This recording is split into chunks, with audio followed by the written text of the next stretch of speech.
जो लोग झूठी गवाही देते हैं, जो पैसे के बल से दूसरों को, जो निर्दोष हैं उनको दंड दिलाते हैं, दोषियों को मुक्त कर देते हैं, चाहे कोई भी हो, जो बुरी बातों का उपदेश देकर भोले भाले लोगों को फंसाते हैं, जो शास्त्र और संतों की निंदा करते हैं, उनका जब मृत्यु का समय आता है तो भयानक दुख होता है।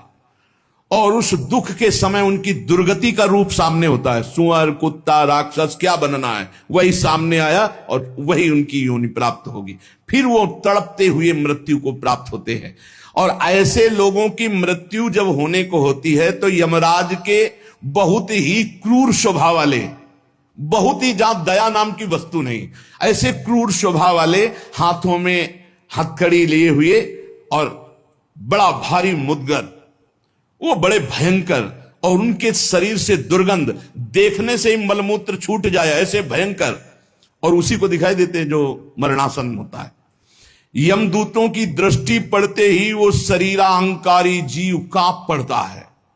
अब बोलने की हिम्मत नहीं, कफ पित्त वायु सब बिगड़ चुका है, कोई सहयोग देने वाला नहीं, सांस भी नहीं ली जा रही। अब उसका चित्त वहीं भ्रमण करेगा, मेरा पुत्र बचा ले, मेरी पत्नी बचा ले, मेरा परिवार। भगवान की तो याद जीवन में की नहीं, तो अब भगवान की अगर याद की होती तो ऐसी दुर्दशा नहीं होती। अब वो चीखने की कोशिश करता है पर आवाज नहीं निकलती, एक शब्द भी नहीं निकल, बार बार प्रयास करता है कोई मेरी रक्षा कर ले। इन भयावन 2 यमदूत होते हैं। उसका मल निकल जाता है भयवश, मूत्र छूट जाता है, मुख सूख जाता है, आंखें पलटने लगती हैं, सांस ऊपर को उठने लगती है, देखने की शक्ति नष्ट हो गई, भारी वेदना, तड़पता हुआ वो शरीर को छोड़ता है। अब जैसे जैसे बोले कि शरीर तो यहीं छूट जाता है, दंड किसको मिलता है? तो आप स्वप्न में जब पीटे जाते हैं तो आपको पीटने का दुख होता है कि नहीं होता है? पीटने का दुख होता है, जगने के बाद पता चलता है वो झूठा होता है। शरीर तो स्थूल आपका सैया में सोया होता है, जब चाकू मारी जाती है ना तो वैसे अनुभव होता है, वैसे अनुभव होता है। तो ये जब स्वाप्निक शरीर में अनुभव हो गया, वो तो यम यातना देह पर्सनल, जैसे जेल की वर्दी मिलती है ऐसे एक शरीर मिलता है उस जीवात्मा को। मन, बुद्धि, चित्त, अहंकार, 5 ज्ञान इंद्रियां, 5 कर्म इंद्रियों सहित उस शरीर में पैक कर दिया गया, उसका नाम यातना देह है। अब उसको शरीर से ले जाते हैं यातना देह से, स्थूल देह तो यहीं छूट गया, सूक्ष्म शरीर, कारण शरीर पैक कर दिया गया यातना देह में। जैसे स्थूल शरीर में, स्थूल शरीर छूट रहा, यातना देह मिली, वो सूक्ष्म होता है। अब ये माता पिता का गर्भजनित देह नहीं है, ये दंड विधान वाला है, ये कर्म जनित होता है, इसे यातना देह कहते हैं। यमराज के दूत फांसी लगाते हैं गले में, जैसे कुत्ते के नहीं डाली जाती है ऐसे, और पीछे से मुदगरों की मार और घसीटते हुए ले जाते हैं। पीछे से ऐसी मार कि वो चीखता है, चिल्लाता है, पूरा अनुभव जैसे स्थूल शरीर में, ठीक वैसे ही उसमें मरना नहीं होता। बस एक खास बात होती है, क्योंकि स्थूल शरीर में मरना होता है, सूक्ष्म शरीर, कारण शरीर जो यातना देह में, उसमें मरना नहीं होता। बहुत लोग कहते हैं शरीर तो यहां छूट गया, फिर नर्क स्वर्ग किसको मिलता है? अरे शरीर एक कोट की तरह उतार दिया गया, तू तो उसी में पैक है, अभी भूल मत कर। अब देखो, दक्षिण दिशा की ओर उसे दौड़ाते हुए, मारते हुए पीछे से ले जाते, और तप्त बालू, आग जैसी तपती हुई बालू, जैसे यहां कुश होते हैं ऐसे लोहे के कांटे होते हैं, उस पे चलना, कांटे फैले हुए हैं, कहीं लोहे की बड़ी बड़ी कीलें गड़ी हुई हैं, कहीं लोहे की कंकरीली ऐसी भूमि, लोहे के ऐसे सैकड़ों कांटे जैसी, गुखरू जैसी ऐसी डाल दी गई हैं लोहे की, और अत्यंत कठोर, जब उसमें पैर रखते हैं भारी कष्ट, और पीछे से मार, वहां दया नहीं है। कहीं आगे भूमि आग जैसी जलती हुई, कहीं सैकड़ों गड्ढे जिनमें गिरा गिरा करके मारते हुए ले जाते हैं, और सूर्य भगवान इतने नजदीक से ताप देते हैं कि आग लगती है, वो सूर्य की किरणों से जलता है। ऐसे यमराज के उस मार्ग में घसीटते हुए यमराज के दूत ले जाते हैं, यमपथ, और बीच बीच में दूत उनको कठोर ताड़ना देते हैं, रोक रोक के, मरना है नहीं। जिस समय जीव को घसीट कर ले जाते हैं, सैकड़ों घुड़कियां, मार, इस तरह का कष्ट हो, अभी ये ब्याज है, नरक नहीं पहुंचा, अभी तो यात्रा है।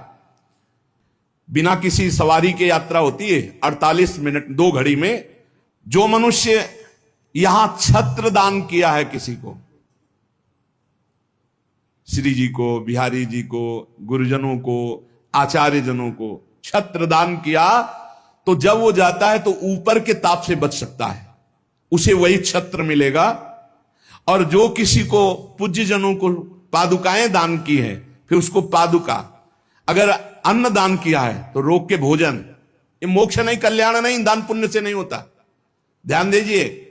हां, उस भारी संकट के समय में तुम्हें भोजन मिल जाएगा, पौशाला खोला है, पानी पिलाया तो तुम्हें पानी मिल जाएगा। और जो मूर्ख यहां आकर के ये सब नहीं किया तो जाना उसको भी यमपुरी है। भजन के बिना यमपुरी से नहीं बच सकते, दान पुण्य करके। अवश्य में भोक्तव्यम कृतम कर्म शुभा शुभम, इसीलिए समझ लो, सोचते हो कि हमने दान पुण्य कर दिया, हमारे लिए भी मान आएगा परम पद का, जाना नरक ही पड़ेगा।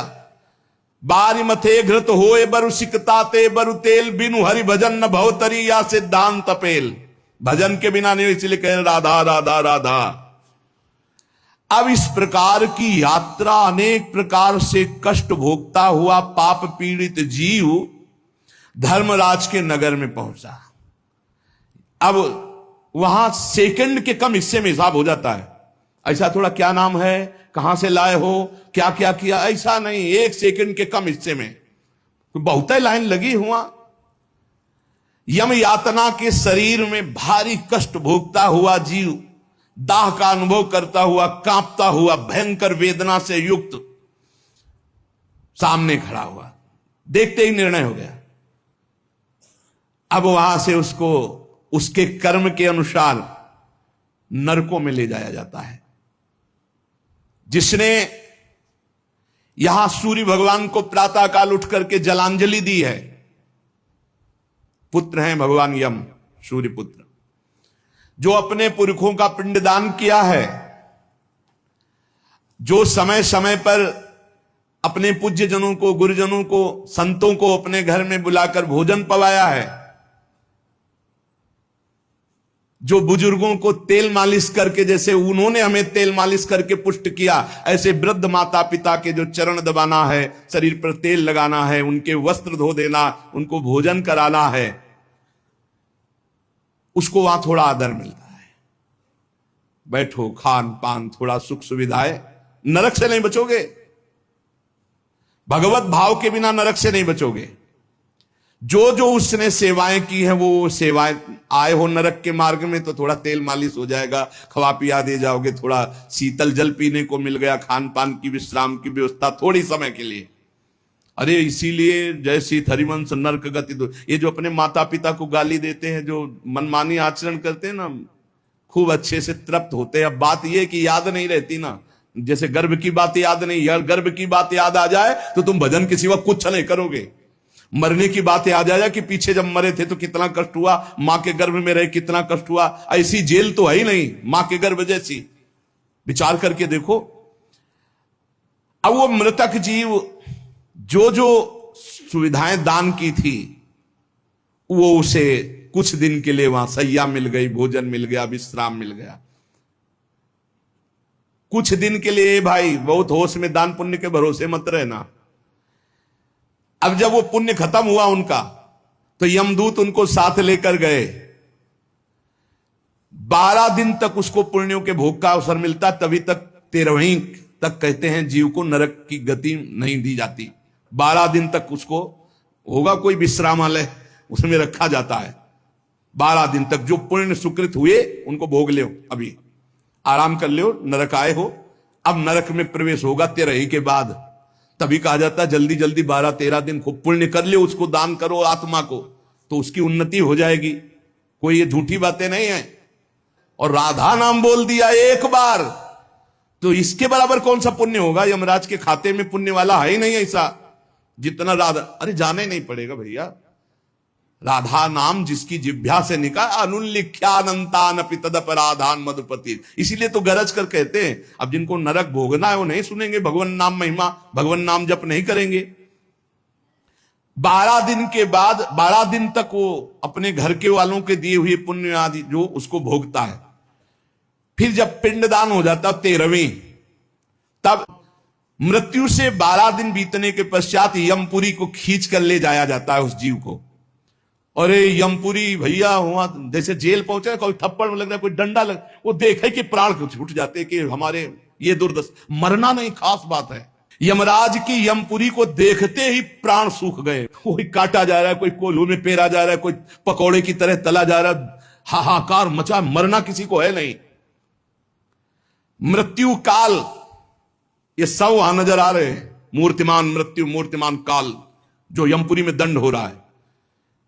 काजल की राशि के समान, जैसे काजल के पहाड़ ऐसे यमदूत हैं कि ऐसे पचका दे तुम्हें, ऐसे नींबू जैसे नहीं निचोड़ा जाता, ऐसे निचोड़ दिए, फिर छोड़ दिए, फिर वो जी गया, फिर निचोड़ दिए। अब बोले 10,000 वर्ष तक यही करना है उसको, अब 10,000 वर्ष तक वो ऐसे करता रहे, क्या दुर्दशा। तभी हरिवंश महाप्रभु कहते हैं, रस सिद्धांत का वर्णन जब करते हैं तो कहते हैं, जैसी हरिवंश नरक गति दुर्भरी, बहुत कठिन है नरक की गति। तभी कहते हैं नरक जाओगे होश में रहो, तो मतलब सबसे बड़ा दंड नरक का। लोग कहते हैं कि कहां नरक स्वर्ग है, किसने देखा है, तुम देख लोगे। ऐसे आचरण रख रहे हो जो संतों की अवहेलना करे, शास्त्र की अवहेलना करे, भगवान को अवहेलना कर रहे हो, अपने आप देख लोगे पर बताने नहीं आओगे, बस खास बात यह है। और भौहें कैसी, टेढ़ी भौहें, काजल के समान काले, और विकराल मुख, लंबी दाढ़ें, कुरूप, आवाज भीषण भयंकर, और रोम ऐसे जैसे बंबूल के कांटे कि अगर ऐसे कर दे तो पूरा शरीर छेद जाए, ऐसे दूत, विशाल भुजाएं, पुष्ट भुजाएं, और सब यमदंड यम पास लिए हुए, बड़े भयंकर, दुर्गंध आती है शरीर से। जीव देख के घबराता है, उनके हाथों में फंसा हुआ। अब जो यहां पराये पुरुष से रति करती है, अपने पति को धोखा देकर, जो अपनी पत्नी को धोखा देकर दूसरी पराई स्त्री से, पतिवंचक पर पति रति करई, रौरव नरक कल्प सत परई, ऐसे पुरुष को, ऐसे स्त्री को। रौरव का बड़ा भयानक स्वरूप है। रौरव नरक की लंबाई चौड़ाई 2000 योजन है, 1 योजन 4 कोश और 1 कोश 3 किलोमीटर, 2000 योजन कितना हुआ, 4 दूनी 8, 8000 कोश, 2000 का 4 तो 8000 हुआ, और 8 त्रिक 24,000 किलोमीटर का है, 24,000 किलोमीटर, और गड्ढा रूप है जिसकी बहुत गहराई है। यह नरक बड़ा दुखदाई है। इसमें अंगार रास बिछी हुई है, आगों की अंगार रास, दहकते हुए अंगार, बहुत ही।